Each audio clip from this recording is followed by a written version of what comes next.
Hi, welcome to this video. To clear Instagram search suggestions, go to your profile,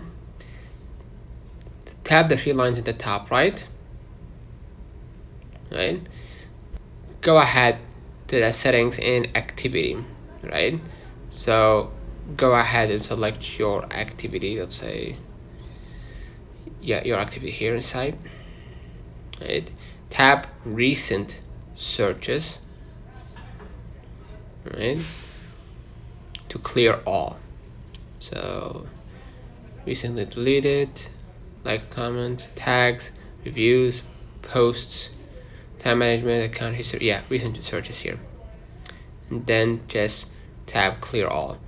Okay, you can also remove individual suggestions by tapping the X next to a specific name in the search bar, or reset the algorithm entirely via content preferences. So consider liking this video, subscribing, really helps with the channel. Till next time, see you.